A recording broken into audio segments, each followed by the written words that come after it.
Bueno, chiquillos, como saben, estamos en la unidad número 2 que tiene que ver con la estructura y composición de la atmósfera, ¿cierto? Ya vimos las características de la atmósfera, que tiene unos 10.000 kilómetros de altura, ¿cierto? Protege la vía en la que nos encontramos, reduce las diferencias de temperatura y actúa como un escudo. Vimos las características principales y las componentes principales de la atmósfera, como el nitrógeno, que es lo más abundante dentro de la atmósfera. Luego tenemos el oxígeno, otros gases, dióxido de carbono, ozono, ¿cierto? El ozono es importante porque es el que absorbe los rayos solares. Y vimos también las capas de la atmósfera, como la troposfera, exósfera, mesósfera, termósfera y exósfera particularmente, que es la más externa de las capas de la Tierra, o de la atmósfera precisamente. Y nosotros específicamente vimos la troposfera, aquí es donde se da. Y en el borde o límite entre la termósfera y la mesósfera, ¿cierto? Ocurre o está directamente el ozono. Y ahí es donde ocurren ¿cómo se llama? Que los rayos puedan rebotar, ¿cierto? O reflejarse, en este caso los rayos solares. Vimos las características de la atmósfera en general y también vimos lo que era la contaminación de la atmósfera, ¿cierto? Vimos que se puede generar contaminación tanto como natural como artificial. Y en general, quien genera el mayor contaminante es el efecto invernadero. En realidad el efecto invernadero era que los rayos solares eran capaces de atravesar la atmósfera, llegar a la superficie, rebotar, ¿cierto? Y esta, en cierta manera, sale una porción desde la Tierra y otra se mantiene dentro. Y en sí el efecto invernadero es bastante bueno e importante porque es el que mantiene la regulación de la temperatura en la Tierra. Sin embargo, nosotros emitimos gases de efecto invernadero, ¿cierto? Ya sea smog, y eso genera un calentamiento global.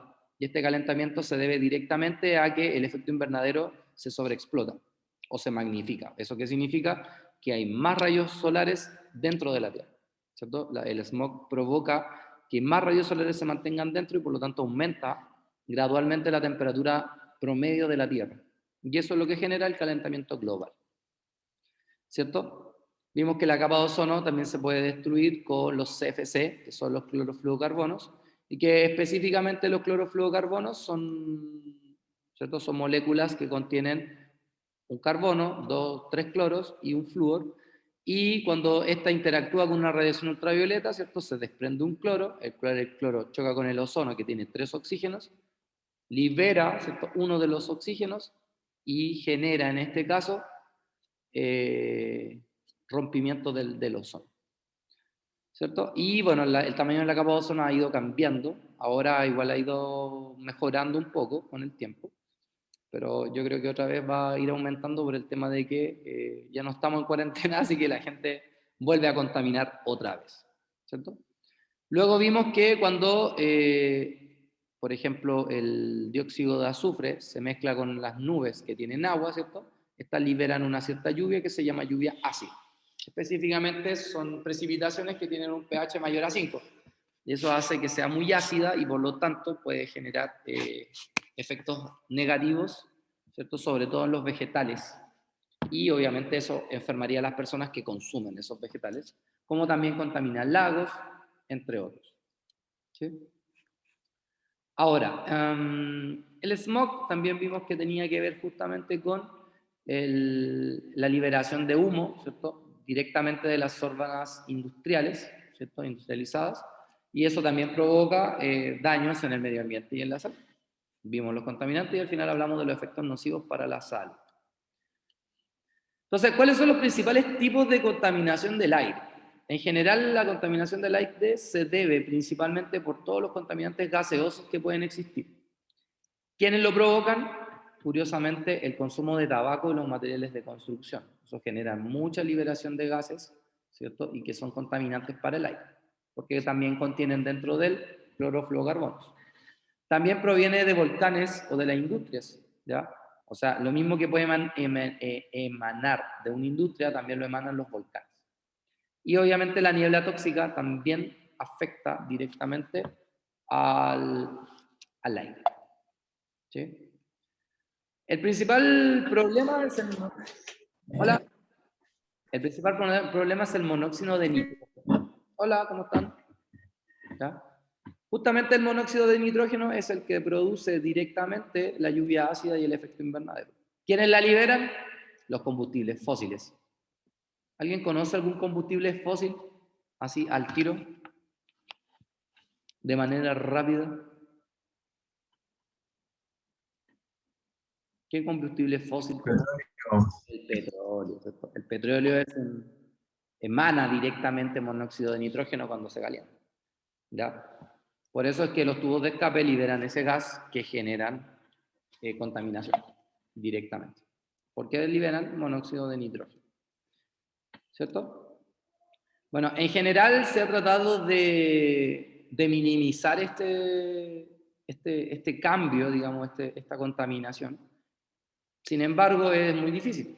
De hecho, las leyes, si bien es cierto, son más rígidas para el efecto de la contaminación. Pero la gente no tiene ninguna conciencia ambiental.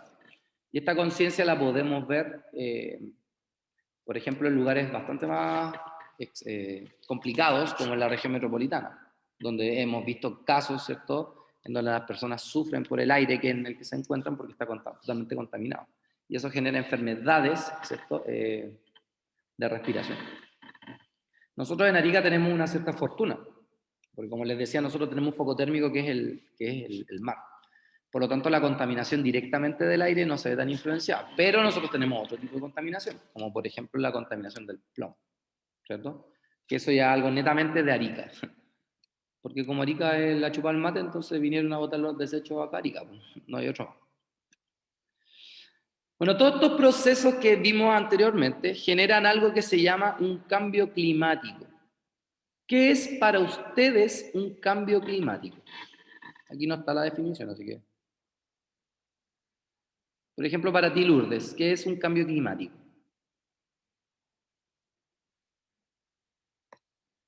¿Cómo lo entiendes tú? Un cambio brusco. ¿Ya? ¿De qué cosa? Sí, digamos que esté así, ¿cómo lo puedo decir? Como que esté un lado desierto y de la nada empieza a llover. Ya.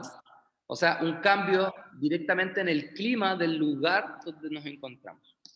Sí. Por ejemplo, vamos a partir indicando que las investigaciones del calentamiento global surgen en el siglo XIX, no hace mucho, ¿ya? Pero estas son las consecuencias, por ejemplo, el deshielo ¿cierto? Hoy se me fue, de los glaciares, el aumento excesivo de la temperatura, ¿cierto? La contaminación del aire, el deshielo que también se produce acá en los cerros, ¿cierto? Que de ahí se derriten y bajan y quedan así, sin hielo, sin nieve. ¿Ya? Esto provoca aumento de temperatura, aproximadamente 0,8 grados Celsius, que uno dice, nada, pero es mucho. ¿Ya? Para efectos globales, 0,8 grados Celsius es bastante. Y de hecho, me atrevería a decir que ahora ha subido hasta 1 o 2 grados Celsius, que es mucho más preocupante todavía. ¿Ya? Y lo peor es que los 2/3 de este cambio climático es provocado a partir de 1980. De ahí parte todo este show del cambio climático. Ahora, claro, está más en boga y se trata de solucionar de alguna forma, pero desde 1980 que ya empezamos a tener problemas con el clima. ¿Ya? Ahora, ¿qué causa el calentamiento global en general? ¿Ya? Que está asociado al cambio climático. Porque un cambio en la temperatura puede producir todos estos factores que están acá. Entonces, las erupciones volcánicas son un claro ejemplo de una contaminación, de un calentamiento global, ¿cierto? Porque este emana mucho gas que es tóxico, ¿ya? También hay variaciones de energía que se reciben del Sol, como ¿cómo se llama? El efecto invernadero. La circulación oceánica también se ve afectada por el calentamiento global, ¿ya? De hecho, el movimiento de los océanos genera mucho el clima en donde nos encontramos ahora, que vamos a hablar más adelante, y también procesos biológicos, que también generan, en este caso, problemas globales, como la deforestación, por ejemplo, ¿ya? O los incendios forestales, que al quemarse los árboles, ¿cierto? El árbol ya no purifica el aire y por lo tanto el aire deja de ser pasa a ser más nocivo de lo que era. Otras causas artificiales en este caso son la liberación del CO2, del dióxido de carbono y otros tipos de gases, y la deforestación, como les había dicho. O sea, la tala de árbol obviamente provoca problemas porque también genera cambios en la temperatura. El problema es que el ser humano hoy en día, ¿cierto?, trata de talar muchos árboles. Y de hecho, hay mucha gente que piensa que todos los incendios forestales los generan las mismas empresas para poder ahí después crear o construir, ¿cierto? Lo cual estaría bastante mal, porque al matar árboles, ¿cierto? Matamos, de cierta manera, que se purifique el aire. Y eso provoca, obviamente, un problema para nosotros. ¿Cómo yo puedo visualizar el cambio climático? El cambio climático se puede visualizar, como les dije, porque el clima asociado a un sector cambia. Nosotros a lo largo de la historia hemos visto algunos tipos de fenómenos que están asociados a esto, como por ejemplo la ola de calor en Rusia. ¿Alguien se acuerda más o menos hasta qué temperatura ha llegado Rusia a tener? A ver si alguien lo ha escuchado en la tele.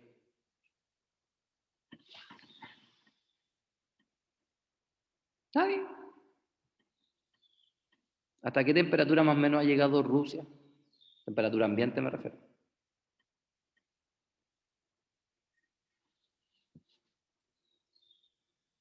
¿Nadie? ¿Nadie sabe?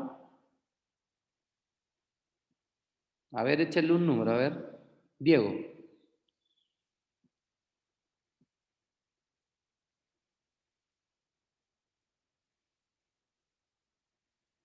¿qué dices tú? ¿Hasta qué temperatura ha llegado Rusia aproximadamente?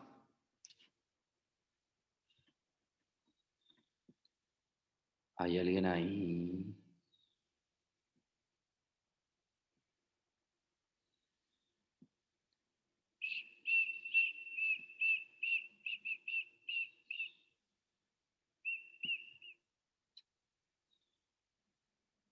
Diego, ¿estás ahí? Sí, profe, ¿cuál es la pregunta? No entendí. Ah, no estaba ahí. Rusia ha tenido olas de calor. ¿A qué temperatura más o menos ha llegado Rusia a tener en estas olas de calor? Aproximadamente. No sé, pero debe ser como entre 40 y 50 grados. Sí. El máximo que ha tenido Rusia es de 50 grados Celsius, donde mucha gente ha muerto por asfixia, porque las temperaturas son tan altas que tu cuerpo ya no lo soporta y se asfixia y te mueres. El derretimiento de los casquetes polares también son un fenómeno de cambio climático, porque esto debería estar 100% con hielo y ahora se está derritiendo. Ahora, nosotros dijimos la otra vez que el hielo que se encuentra en el mar, ¿cierto?, no va a provocar que aumente el nivel del agua, pero sí el deshielo que se produce en las montañas produce directamente un efecto colateral, porque esta nieve que está acá no está en el mar. Por lo tanto, en realidad no lo contabilizamos dentro de los niveles de agua, ¿cierto? Recuerden que cuando yo tengo un vaso con agua y le echo hielo, el nivel del agua sube, ¿cierto? Por el empuje, ¿cierto? Porque ocupa el mismo espacio, qué sé yo. El hielo al derretirse obviamente va a mantener el mismo nivel de agua. Pero si ahora yo le echo agua de otro lado, obviamente el nivel del agua va a subir, que eso es lo que está ocurriendo ahora. Y ese es el peligro. No es que se derritan los, no sé, los glaciares. En realidad es el hielo que viene desde las montañas el que puede generar el aumento en los niveles de agua.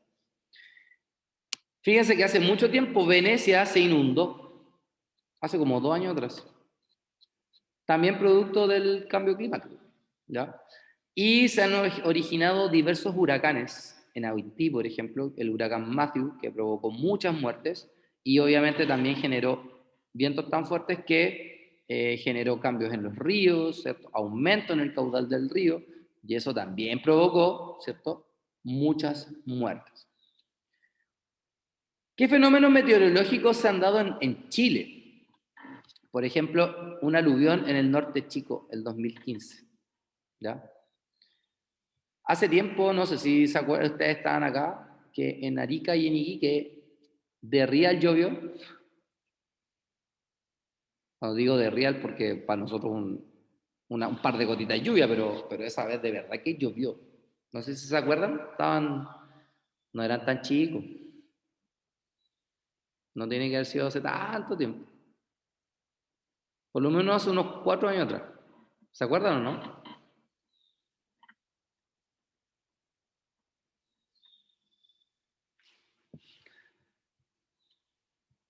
Hoy me escribieron en el chat, muchas gracias. Ya yo le echo 30.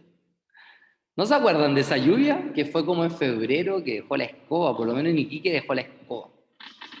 Se llenaron ¿cómo se llama? Las carreteras que iban hacia Hospicio, se generaron socavones, se destruyeron calles, muchas casas se cayeron. ¿Por qué? Porque cuando se generó la ciudad de Arica y la ciudad de Iquique, la construcción estaba hecha en base a una ciudad que no llovía. Entonces, que de un rato para otro haya llovido, generó mucha expectación.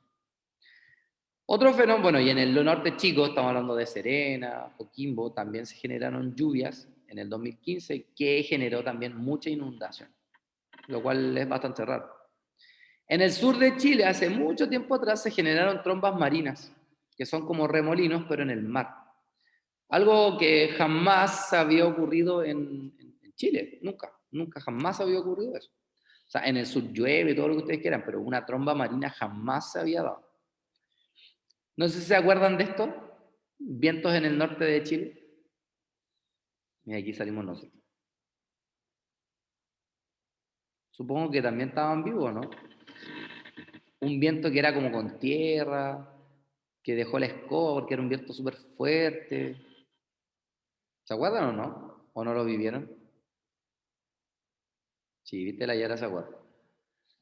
Sí, en el año 2016 creo, ¿no? Uh-huh.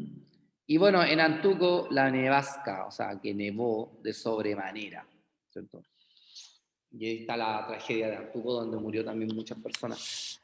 Entonces, evidentemente el cambio climático se está viendo también incluso en nuestra ciudad. Ni siquiera es algo así como que, eso se da en Europa nomás o en Estados Unidos. No, se está dando en todos lados del mundo. ¿Alguien me podría nombrar alguna consecuencia del calentamiento global o del cambio climático acá en Arica que ustedes puedan visualizar hoy en día?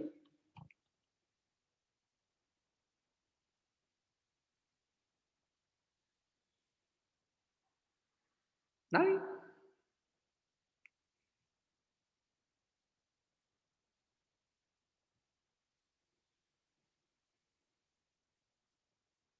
Profe, ¿estamos nosotros nomás en la clase, acá online? Sí, O sea, en la sala no hay nadie. Esa es mi pregunta. está vacío. Ya, vale, vale. Por eso siento que nos pregunta mucho. Vale. ¿Puedes repetir la pregunta? Por eso siento que me preguntan mucho, puta, vale. ¿Qué otros fenómenos meteorológicos o de cambio climático ustedes creen que se puede visualizar acá en Arica hoy en día? O que se haya dado en el último tiempo, o en, no sé, en 5 años atrás. Algo que en Arica nunca había pasado, pero que pasó. Pero que curiosamente no se ha repetido en el tiempo, sino que se dio como en una cierta época y de ahí paró. Por ejemplo, la lluvia que les dije es un cambio climático que se dio en esa circunstancia, en ese momento, y después no se volvió a dar.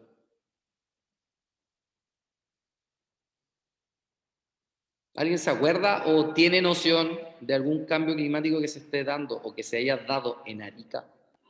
La Yara dijo en el chat las tormentas eléctricas.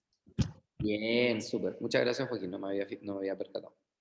Las tormentas eléctricas, justamente, Yara.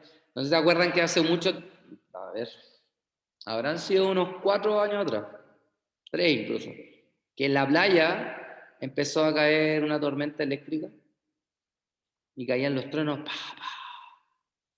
¿Se acuerdan o no? ¿Estuvieron ahí? ¿Estuvieron en Arica para ese momento? Porque yo lo último que había visto de los truenos se había dado, pero para el altiplano. Entonces de acá se veía desde el cerro. Pero que se haya dado en la playa misma, nunca lo había visualizado y se dio ese día. ¿Qué otro fenómeno meteorológico creen ustedes que ha afectado en este momento a Arica el cambio climático?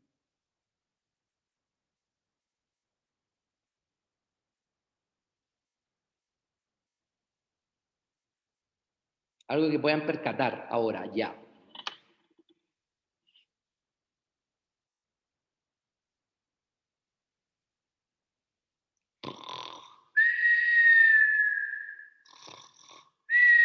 Me va a quedar dormido.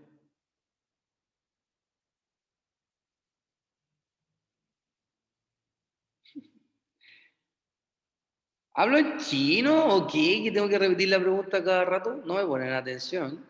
Caché. Yo sí le pongo atención, pero mi internet es re malo. ¿Qué, Ya, qué otro fenómeno ustedes pueden visualizar, además de las tormentas eléctricas, que sean un cambio climático acá en Arica? Que se haya vivido o que se esté viviendo. no sé qué onda. Siento que las mañanas están re frías igual, o las noches hace mucho frío, mucho, mucho frío. Muy bien. ¿Y eso era normal en Arica? No, pues. Uno antes, si bien es cierto, hacía frío en el invierno, pero nunca tanto. Es más, ¿en qué época, en qué estación del año nos encontramos ahora? Primavera. Estamos en primavera. Y yo hoy día me la di de valiente, fui al colegio así como estoy ahora y casi muero de hipotermia, pues, ¿cachai? Y estamos en primavera, o sea, ya debería salir el sol, si bien es cierto, ahora hay sol, pero toda la mañana estuvo súper helado. Entonces, algo está ocurriendo y que lo estamos viviendo, lo estamos visualizando. ¿Ya? Entonces, ese es un problema bastante complejo y que se está viviendo y que todos lo estamos viviendo. Entonces, ¿cuáles son las consecuencias de este calentamiento global? Pues ya sabemos que el deshielo de las aguas, ¿cierto? Las temperaturas que son más cálidas, más altas, las tormentas eléctricas, como dijo Yara. La propagación de enfermedades es mucho más rápido. Tenemos el caso del coronavirus, que es el caso más reciente. Sea como sea, haya sido generada, no generada, como sea, se propagó súper rápido, ¿ya? O sea, yo en febrero jamás me imaginé que íbamos a estar en una situación como esta en pandemia, ¿cachai? Con tanta gente muerta por el COVID. Entonces, de verdad que es súper, súper complejo todo lo que estamos viviendo por culpa de este calentamiento global, ¿ya? Otras cosas también se han dado los huracanes, cambio en el ecosistema, ¿cierto? Lugares donde había tipos de flora, tipos de fauna, ahora ya no las hay. Ya han muerto muchos tipos de especies de animales por este tipo de calentamiento global. Ha subido el nivel del mar, ¿cierto? Y aquí, mira, esto es algo curioso, ¿eh? Los alimentos están más caros. ¿Por qué creen ustedes que los alimentos están más caros? ¿Cuál será la razón a eso?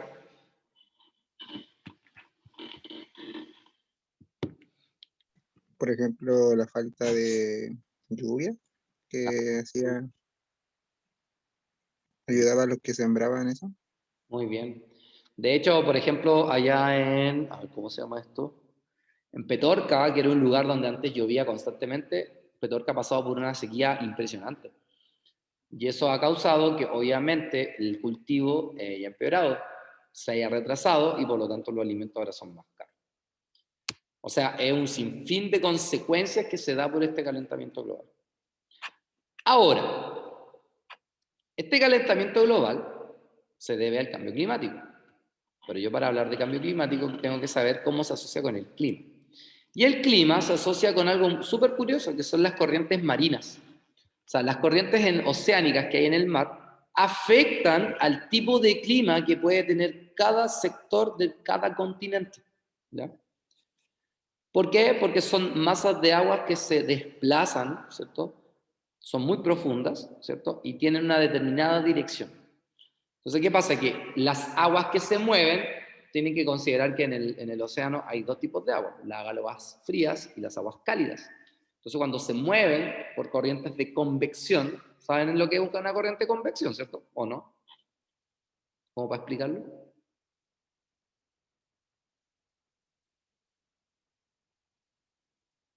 ¿Qué es lo que es una corriente de convección?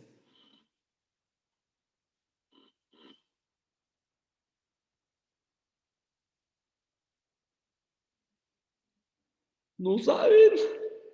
¿Qué es una corriente de convección? Chiquillos, chiquilles, chihuahuas, chilocos. ¿Qué es una corriente de convección?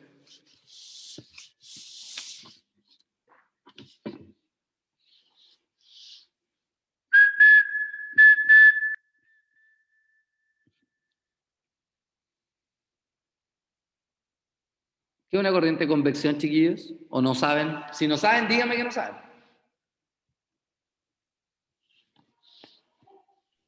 Yo por mi parte no tengo ni idea, profe. ¿No sabí? No. Me da súper fácil. Voy a poner una agua en fuego. Esto es como una tetera. Entonces, ¿qué va a pasar? Que el fuego está directamente ligado a este sector. O sea, hay transferencia de energía calórica de aquí a acá. Entonces, ¿qué pasa? Que como acá la energía calórica se está transfiriendo, aumenta la temperatura, pero de esta porción de agua. Entonces, cuando aumenta la temperatura, los cuerpos tienden a disminuir su densidad. Entonces, la densidad de él va a tender a subir. Entonces, esta masa caliente va a subir y esta masa fría va a bajar. Entonces, ¿qué va a pasar? Que el agua caliente que está acá va a disminuir un poco su temperatura porque va a entrar en contacto ahora con el ambiente, pero el agua que está en contacto con el agua fría que está en contacto con el fuego va a empezar a aumentar su temperatura, por lo tanto va a volver a disminuir su densidad y este va a volver a subir y esta porción va a bajar.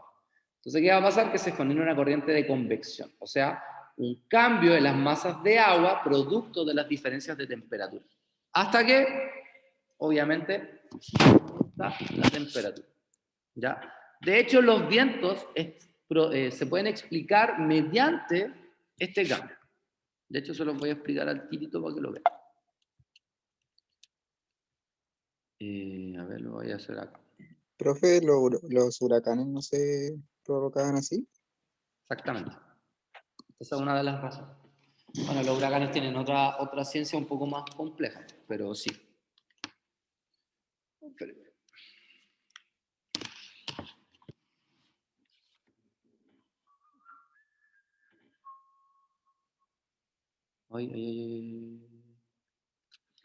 Ya. Miren acá. Vamos a suponer que acá tenemos mar y aquí tenemos la playita. Entonces, uno de ustedes está parado acá. Entonces, en un día con sol, ¿qué va a pasar? Que los rayos solares calientes van a llegar acá, los rayos solares calientes van a llegar acá, y el suelo, porque tiene un coeficiente, un calor específico más bajo que el agua. Al tener un calor específico más bajo que el agua, significa que él, con menos cantidad de calor, aumenta más rápido su temperatura. Entonces, ¿qué va a pasar? Que al aumentar su temperatura va a empezar a subir esta cantidad de calor hacia arriba. ¿Ya? Entonces, ¿qué va a pasar? Pero también hay zonas que no son calientes, como la parte del aire que está acá arriba. Entonces, esta parte del aire que está acá arriba, se bajó eso. Ahí. Esta zona fría que está acá arriba se va a tener que mover hacia acá para poder cerrar esta corriente de convección. Entonces, fíjense lo que pasa. Aire caliente, aire frío. Entonces, para que esto sea una corriente de convección, se tiene que sellar. Entonces, fíjense, en un día soleado, el viento viene desde el mar hacia la cordillera y es frío. Por eso en un día de playa, yo puedo estar acostado en el mar y puede venir un viento frío y a ti te da, tu sensación térmica baja considerablemente. Esa es una de las razones. ¿Se entendió eso?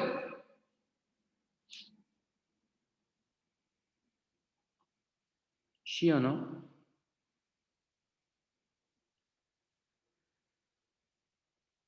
Sí, profe.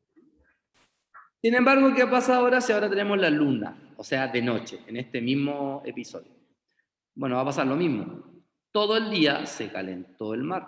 Por lo tanto, ahora el mar va a empezar a emitir calor hacia arriba. ¿Cierto? Y todo este aire caliente que empezó a subir, obviamente ahora el aire caliente que está acá arriba va a empezar a bajar. Entonces, ¿qué va a pasar ahora? Que la corriente de convección, para poder cerrar el círculo de convección, va a ser así. Este para allá y este para allá. ¿Eso qué significa? Esta es la luna. Eso significa que de noche el viento va a cambiar de dirección, ya no va a venir de mar a cordillera, sino que va a venir de cordillera a mar. ¿Ya? Y también un aire absolutamente frío. De ahí tenemos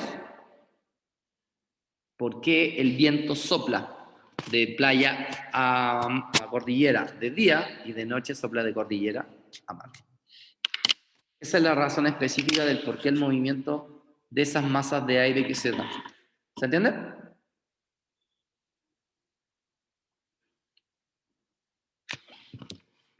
Sí, profe, totalmente. Bueno, en general, así funcionan también los huracanes, ¿ya? El tema de los huracanes es que se genera una tromba, o sea, hay un movimiento de masa que empieza a rotar. Y esa rotación genera este remolino gigante, ¿ya? Y vientos fuertes, porque mientras más cambio de temperatura hay, más masa de aire se va a mover con más velocidad, ¿ya?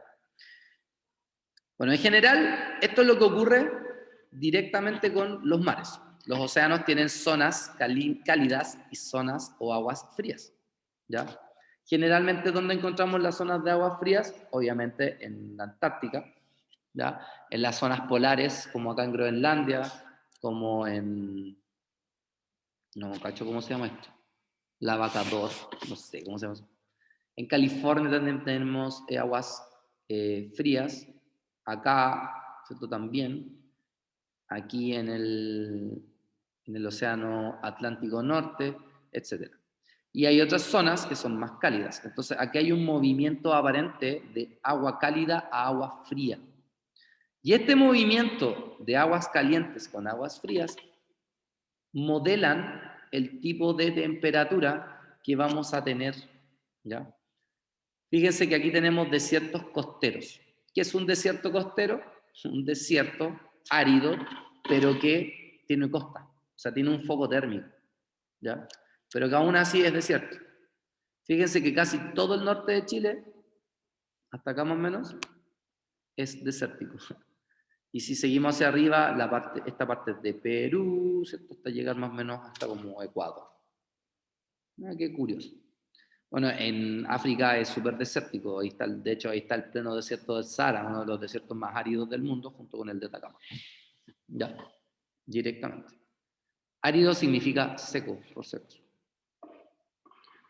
Bueno, lo que vamos a ver ahora es un video asociado a este fenómeno de las corrientes oceánicas. ¿Ya? El clima de la Tierra es como un gran motor que redistribuye el calor desde el Ecuador a los polos. Lo hace por medio de las corrientes oceánicas y las del viento. Los científicos nos dicen que el clima de la Tierra es un sistema no lineal. Se trata de una forma técnica de decir que no todos los cambios son graduales. Algunos de ellos se producen de pronto en grandes saltos. A nivel mundial, el promedio anual de temperaturas del mundo es de 14 grados centígrados. Si tenemos un incremento de 3 grados centígrados en el nivel más bajo de la proyección, miren cómo se transforma a nivel global. Solo un incremento de 1 grado en el Ecuador implica un aumento de 7 grados centígrados en el polo.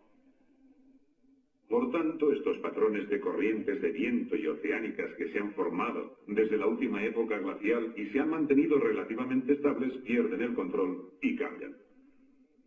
Una de las corrientes que más les preocupa, a la que han dedicado mucho tiempo estudiando el problema, se encuentra en el Atlántico Norte, donde la corriente del Golfo se encuentra con los vientos fríos procedentes del Ártico sobre Groenlandia, que evaporan el calor de la corriente del Golfo, y el aire con vapor de agua llega a Europa Occidental por los vientos predominantes y la rotación de la Tierra. Es interesante comprobar que el sistema de corrientes del océano está relacionado en este bucle. Lo llaman el cinturón transportador oceánico. Las flechas de color rojo son las corrientes cálidas de superficie. La corriente del Golfo es la más conocida. Las azules representan las corrientes frías, que van en dirección opuesta. No las vemos porque se mueven por el fondo del océano. En el Atlántico Norte, una vez es absorbido dicho calor, lo que queda es agua más fría y también más salada, pero la sal no va a ninguna parte. Eso la hace más densa y pesada. Y esa agua fría, densa y pesada se hunde al ritmo de 18.927.000 millones de litros por segundo. Eso arrastra dicha corriente hacia el sur. Al final de la última época glacial, cuando el último glaciar retrocedía en Norteamérica, el hielo se derritió y en Norteamérica se formó una gigantesca masa de agua dulce. Los grandes lagos son los restos de ese enorme lago. Se formó un gran dique de hielo en la costa este, y un día se rompió. Y toda esa agua dulce salió precipitadamente abriendo el lago San Lorenzo, diluyendo el agua salada, densa y fría, convirtiéndola en más dulce y ligera, por lo que dejó de hundirse, y esa bomba se cerró. Cesó la transferencia de calor, y Europa entró en otra época glacial durante 900 o 1000 años. Los cambios de condiciones entre las que tenemos aquí hoy y las de una época glacial se produjeron en tan poco tiempo como unos escasos 10 años. Ese es un salto repentino. Bueno, todo eso no volverá a ocurrir porque los glaciares de Norteamérica ya no existen. ¿Hay algún trozo grande de hielo por ahí cerca? Oh, sí. Luego hablaremos de él. Chan, chan.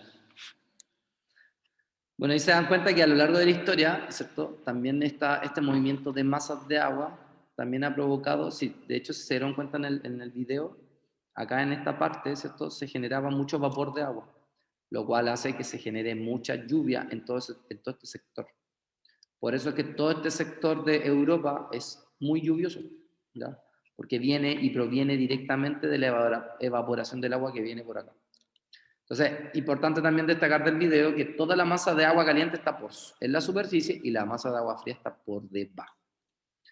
¿Ya? Cabe destacar que las aguas son más cálidas, en cierta manera, a medida que nos vamos acercando al Ecuador, y son más heladas a medida que nos vamos alejando del Ecuador. Por eso es que Arica, en cierta forma, tiene aguas un poco más cálidas que Iquique, Antofagasta y, qué decir, el sur. Esa es una de las razones. Bueno, ahí está el link para que cuando vean el PowerPoint lo puedan ver el video de nuevo. ¿Ya? Bueno, acá hay 8. ¿Ya? Porque esta masa de aire tiene relación con un fenómeno que nosotros visualizamos y que conocemos perfectamente. ¿Ya? Así que quiero que pongan atención. Un cortito el video.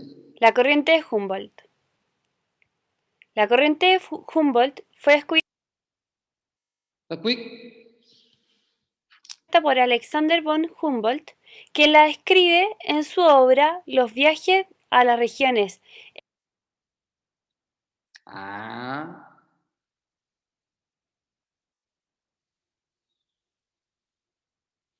equinocciales del nuevo continente. Esta corriente corresponde al surgimiento de aguas de la profundidad del océano que se encuentra en estado frío que emergen a la superficie, afectando el clima del sector. Esta se encuentra en América del Sur y se ve afectada por los movimientos de rotación de la Tierra y las fuerzas centrífugas de las aguas oceánicas que se encuentran cerca del Ecuador. Es decir, la combinación de los movimientos de la Tierra con fuerzas propias de las aguas marinas, las aguas del mar, de la línea del Ecuador, hacen que emerja el agua fría de las profundidades del mar hacia la superficie. Esto afectará al clima de la zona porque deberían corresponder a una zona intertropical cercana al Ecuador. Sin embargo, la corriente enfría la atmósfera y cambia el clima. Esta lleva a que en los cielos haya neblina. Por otra parte, hay ausencia de lluvia y se producen zonas áridas como en el desierto de Atacama, y también durante el invierno las temperaturas son templadas. La corriente de Humboldt va desde la costa central de Chile hacia el norte, desplazándose hacia el litoral peruano por donde indica la flecha roja. Esta produce el surgimiento de plancton, que estaba en las profundidades del mar y que emerge a la superficie. El plancton atraerá peces y los peces atraerán aves marinas. Por ello, la corriente de Humboldt da origen a una gran cantidad de riqueza económica para todos los países por donde esta pasa. Gracias a ella se formarán caladeros pesqueros y por otra parte las aves marinas traerán el guano, que muchas veces fue exportado especialmente por Perú y Chile en el siglo XIX y principios del XX.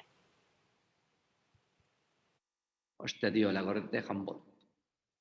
¿Han escuchado hablar de la corriente de Humboldt ustedes? ¿Alguna vez? Yo no, profe. ¿Nunca? Sí, ayer llegaste. Pasa. Bueno, la corriente de Humboldt es una corriente oceánica, una de las corrientes oceánicas que hay, que mueve o moviliza masa de agua fría, ¿ya? Y esta generalmente siempre se mueve hacia el norte. Estamos hablando del Océano Pacífico, ¿no? La corriente de Humboldt se da solamente ahí, ¿ya? Principalmente la corriente de Humboldt se mueve hacia el norte. Esto regula la temperatura. Al regular la temperatura hace que el desierto sea árido. ¿Por qué? Porque al ser un foco térmico, al generar tanta agua fría, ¿cierto? Si bien es cierto, puede reducir bastante la temperatura, pero también provoca que pueda aumentar la temperatura del día para mantener un cierto equilibrio. Y por eso que en el día o en la noche hay un gradiente térmico muy alto sobre todo en el desierto, ¿ya? Nosotros no sentimos ese efecto precisamente porque vivimos en una zona que está habitada, ¿ya? Y eso obviamente también regula más la temperatura, pero si se van al desierto, no sé, pues van a las presencias tutelares, ¿cierto? En días normales se van a dar cuenta que en la mañana se van a rejoder de calor y en la noche a rejoder de frío, precisamente por este problema. Ahora, ¿a qué se debe la corriente de Humboldt? Como son masas de agua que se mueven, ¿cierto? Tiene que haber un problema acá. Y el problema se da por el movimiento de la Tierra. O, por ejemplo, el efecto Coriolis. En general, ¿qué es lo que es el efecto Coriolis? El efecto Coriolis es el movimiento aparente que tiene la Tierra de rotación, pero este movimiento de rotación genera un movimiento de direcciones contrarias en cada una de las latitudes de la Tierra. De hecho, en el polo norte, si ustedes se dan cuenta, acá tengo masas de aire que se mueve hacia digamos desde, a ver, norte-sur, este-oeste, hacia el oeste, ¿ya? Hacia el oeste, pero de arriba hacia abajo. Y de aquí hacia arriba, fíjense que cambia la dirección de movimiento, ¿ya? Esto también se debe a la fuerza centrífuga. El efecto Coriolis es el efecto en donde la fuerza centrífuga definitivamente sí es real y no ficticia, como uno lo piensa, ¿ya? Entonces, gracias a la rotación de la Tierra, se pueden mover estas masas de agua en diferentes direcciones. Y por eso es que la Tierra tiene distintos tipos de clima en los distintos lugares del mundo, ¿ya? Bueno, yo puedo separar los tipos de agua como tipos de aguas cálidas y tipos de aguas frías, ¿ya? Y los tipos de aguas cálidas, su nombre lo dice, las que son más calientes, y las aguas frías, que son a bombo frío.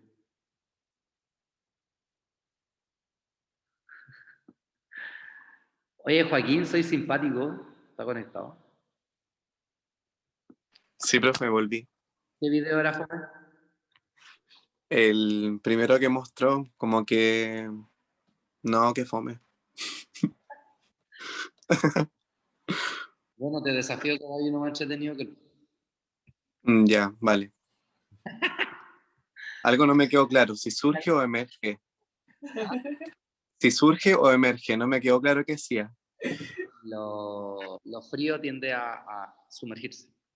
Es como lo que, por ejemplo, la caliente sube y lo frío baja. Las corrientes de convección. Vale. La chica ese, o sea, no, nada. Nada. Chica de humo. La chica lo dijo al revés.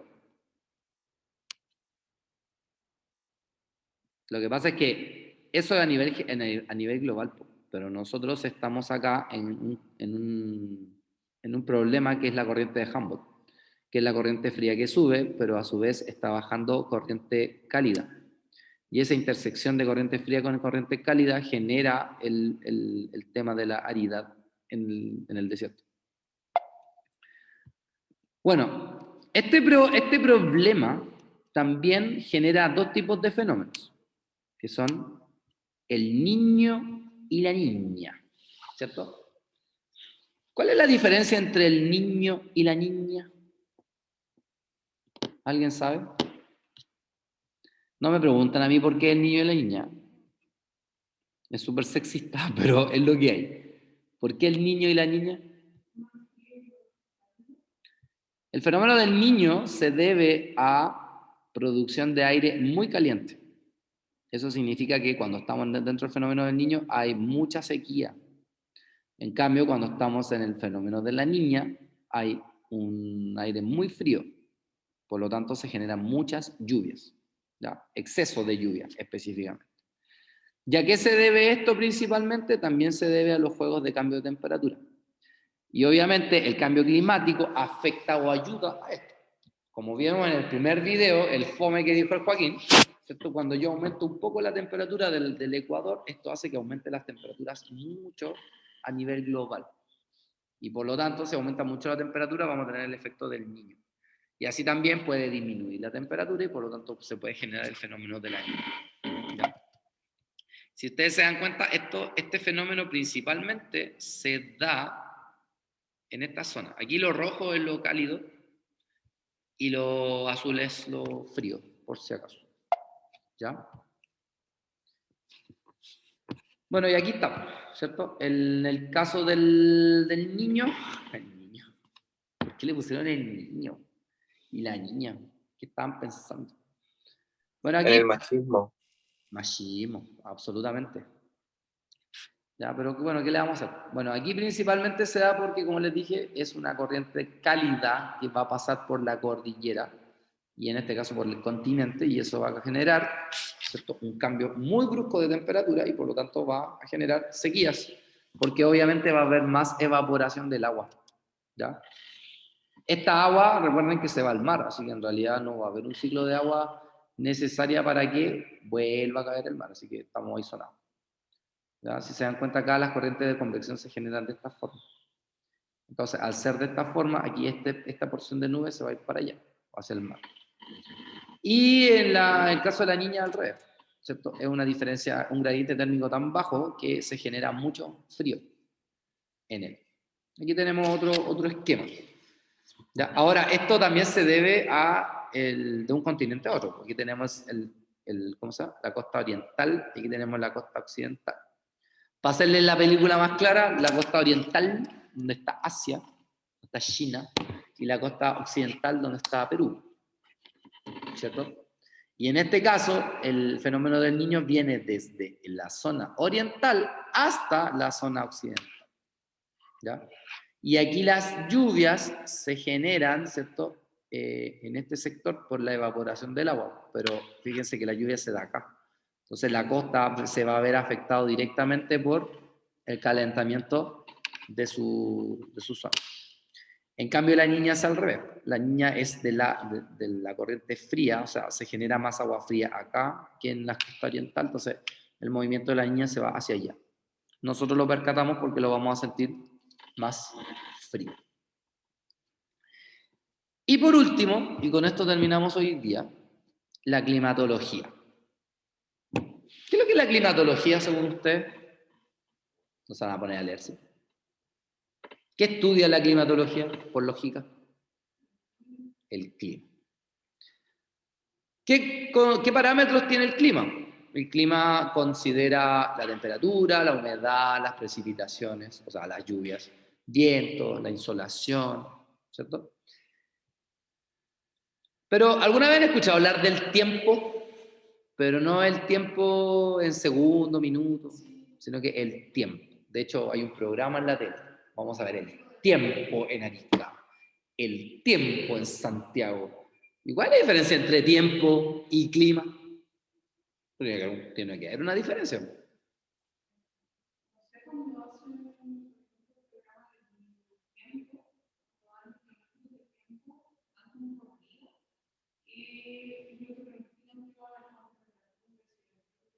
Ya.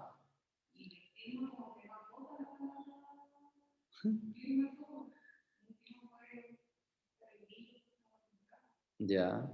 Allá en su casa, ¿cuál es la diferencia entre tiempo y clima? Si es que saben. Si no saben, díganme, profe, no sé. Pero díganme algo. Aunque sea, más que nada.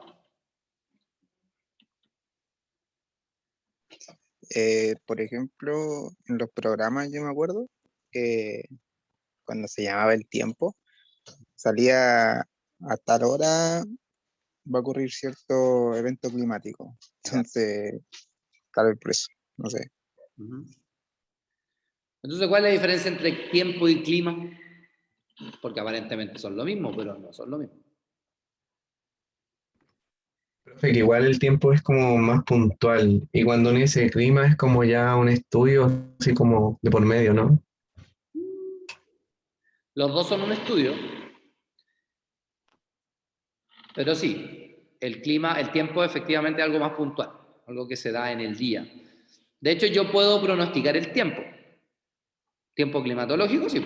Por ejemplo, ya mañana va a estar soleado a las 3 de la tarde y nublado desde las 4 en adelante, por ejemplo. ¿Ya? Entonces, en realidad, lo que hace la climatología es tratar de adivinar el tiempo, tratar de predecir cuál es el tiempo que va a haber en tal lugar, ¿cierto? En tal hora, qué sé yo. Es súper, es como los sismos, es súper poco probable adelantarnos al tiempo. De hecho, yo cuando fui a Santiago, yo fui con mucha ropa abrigada porque mi prima me dijo que iba a llover mucho. Y si bien es cierto, yo llegué a Santiago el sábado en la noche, el domingo, que supuestamente iba a llover todo el día, salió el sol. Entonces, en realidad, el estudio es súper complejo, ¿ya? Y el clima es tan variante que no hay un estudio específico que diga, ya, ¿sabes qué? Va a pasar esto. Entonces tenemos una cierta incerteza cuando nos dan el tiempo. Pero ¿cuál es la diferencia con el clima? Bueno, el tema es que el tiempo es un estado atmosférico de un momento y un lugar determinado y en un cierto instante, ¿ya? Y obviamente hay factores que van a influir en el tiempo, que son los elementos principales del clima, como la presión, la temperatura, las precipitaciones, la humedad, la nubosidad, ¿cierto? Y puede variar en los días, puede variar en horas, puede variar en minutos. Por ejemplo, el tiempo de hoy fue variable, porque en la mañana estaba nublado, helado. Ahora, bueno, hace un rato estaba soleado, con el cielo despejado. Por más rato vuelve a estar nublado y helado, ¿ya? Porque es variable, pero se da en un rato, en un específico tiempo, ¿ya? Por eso se llama tiempo, porque está asociado al tiempo normal. En cambio, el clima tiene que ver con una característica que se asocia a un lugar específico por un largo periodo de tiempo. Por ejemplo, ¿qué tipo de clima tenemos acá en el norte de Chile? ¿Alguien sabe? ¿O qué tipo de clima se da en la Antártida? ¿O qué tipo de clima se da en el Ecuador? ¿Ya? Por ejemplo, hay tipos de clima como el ecuatorial, los tropicales, el desértico, ¿ya? El estepárico. Estepario, no estepárico. ¿Ya? Yo busqué el estepario porque no me calzaba y se me olvidó que lo era.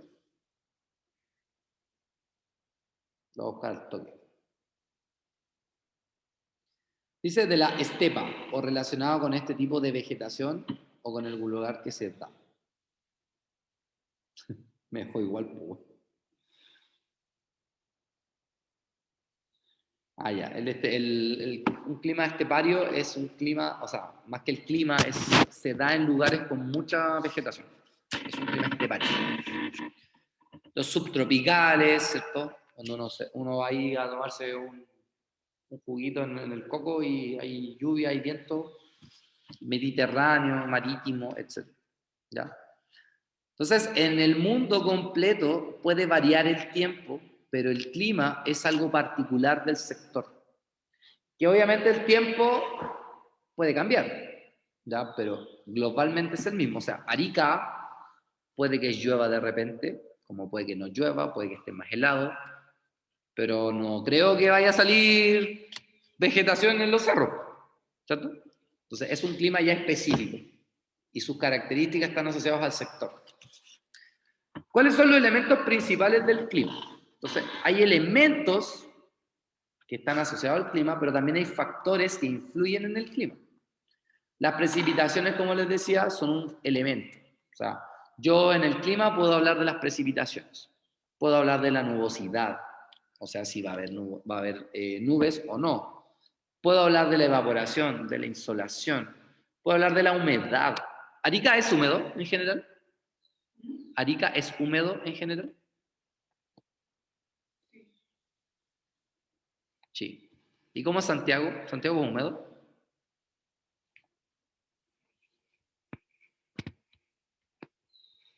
Yo no sé. No hay problema por Lourdes, si para eso estamos. De hecho, yo igual he tenido que estudiar un poco porque tampoco sé mucho. Estoy igual que ustedes. Pero fíjense, Arica es húmedo. ¿Y Santiago? Yo lo he vivido en carne propia. ¿Quién ha ido a Santiago de acá? A uno. Sí, cuando hace calor es muy sofocante. El Diego dice que no. Bueno, cuando vayas, Diego, no sé, a mí me ha pasado, no sé si a ustedes. Yo acá transpiro como chino. Y en Santiago no transpiro nada. Y eso que hace mucho calor. ¿Les ha pasado, no? ¿Los que han ido a Santiago en días calurosos? Que acá en Arica tú podés transpirar. ¡Caleta! Porque es más húmedo, allá es más seco. Al ser más seco, tu cuerpo absorbe el calor de otra forma. ¿Ya? La presión atmosférica obviamente también influye, ¿cierto? La temperatura. Y todos estos factores, o sea, y todos estos elementos se ven afectados por los factores climáticos, como la latitud.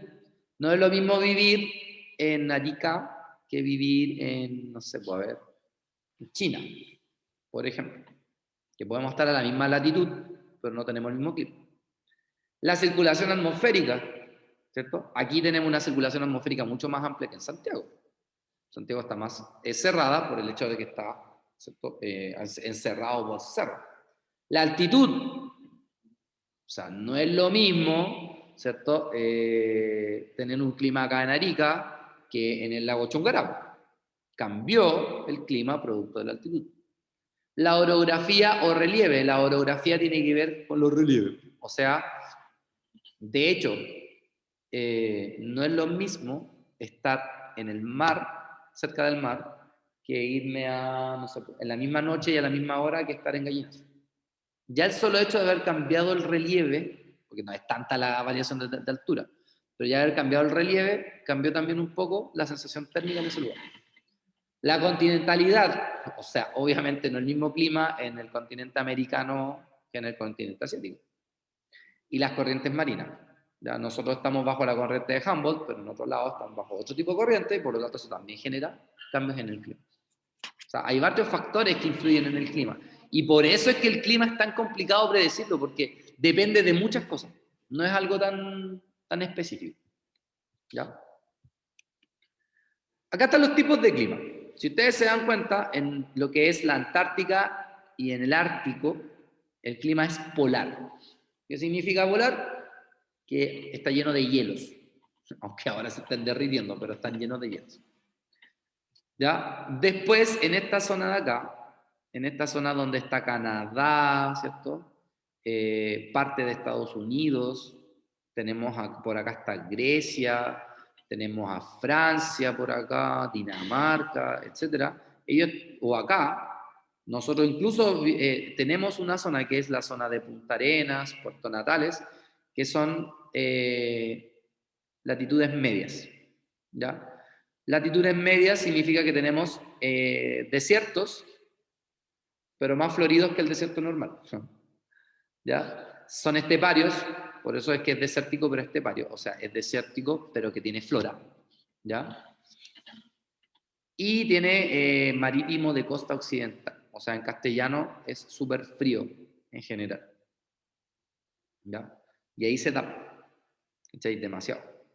Después viene el subtropical, que se puede dar en toda esta zona amarilla que nosotros vemos en el dibujo, ¿ya? El subtropical en general es mediterráneo, o sea, tiene que ver con el mar Mediterráneo en general. Es desértico, esta parte de África, por ejemplo, es súper desértica, pero al ser subtropical significa que igual hay un gradiente térmico importante y hay cambios en la temperatura y además se generan muchos vientos, ¿ya? ¿Y dónde está la embarrada? En el tropical. Nosotros vivimos justo en el tropical, ¿ya? Pero estamos entre el tropical y el subtropical, por eso es que nosotros no sufrimos de tantos problemas climatológicos. En el Ecuador se da mucho, ya, el tropical. Ahí sí o sí te vas a dar cuenta de que hay mucho viento y de repente mucho sol. Aquí las aguas son más cálidas por lo mismo, ¿cierto? Y como nosotros estamos más cerquita de eso, por eso nuestras aguas son más cálidas que al sur de Chile, directamente. Hay instrumentos meteorológicos para yo poder medir el clima. Bueno, aquí están algunos, están los nombres, no se lo iba a mostrar, pues, el pluviómetro, que mide las precipitaciones, el termómetro, que mide la temperatura, el barómetro, que mide la presión atmosférica, el anemómetro, que mide la dirección del viento, o veleta también se le llama, el higrómetro, que mide la humedad, el heliógrafo, que mide la insolación, el nefobasímetro, que mide la nubosidad, y el evaporímetro, que obviamente mide los niveles de vaporización del agua. ¿A quién se le ocurre esos nombres? No tengo ni idea. Bro. Por eso yo odio la biología, porque ahora me meten en estas cuestiones. ¿Qué la vamos a hacer? Dígame. Una consulta. De eso, nada de eso hay en la UTA, ¿o no? Ni siquiera en el centro sismológico. Y pues hay termómetros.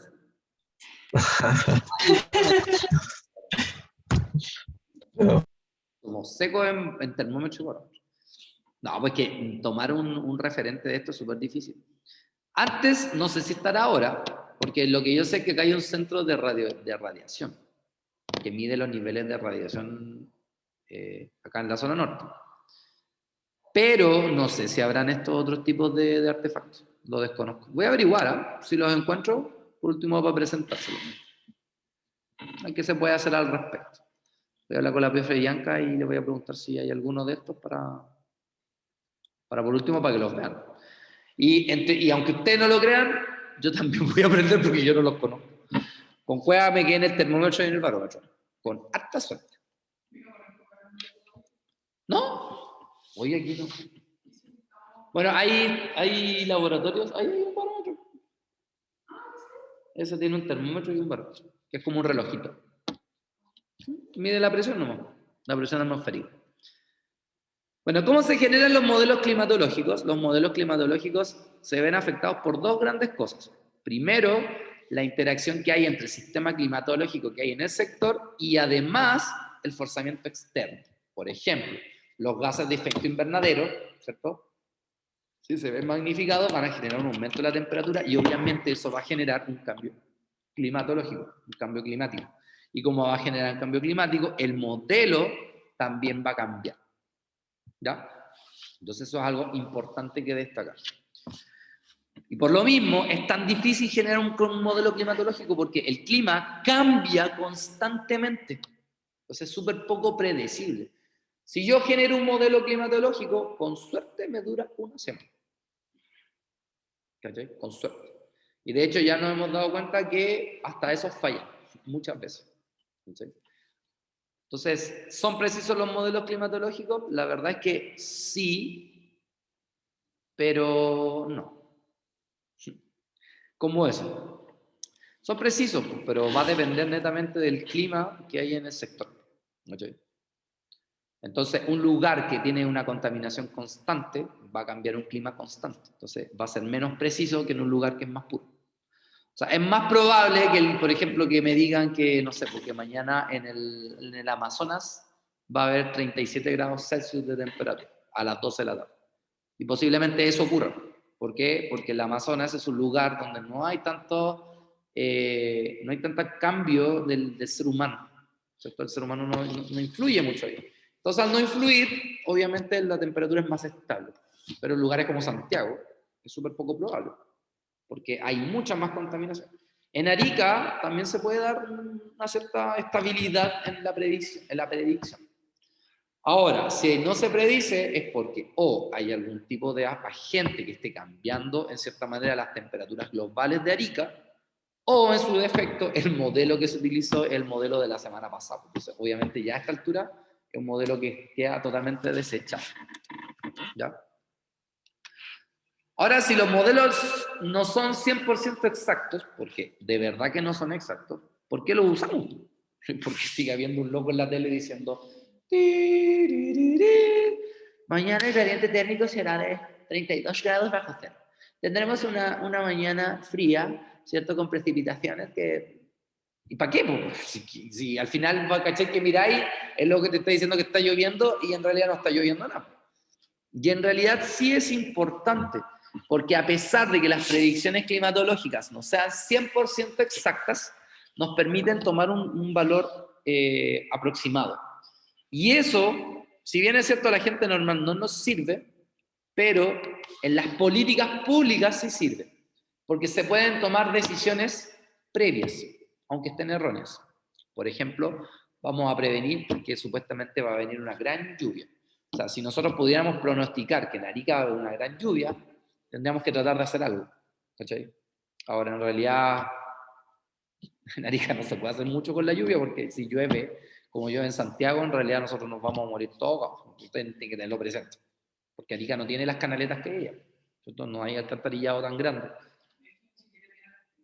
Exacto. Los techos no están preparados. Entonces, pero por lo menos nos puede ayudar a predecir, en cierta manera, en un rango de error, ¿cierto? Y gracias a eso podemos hacer políticas públicas para este tipo de modelos, ¿ya?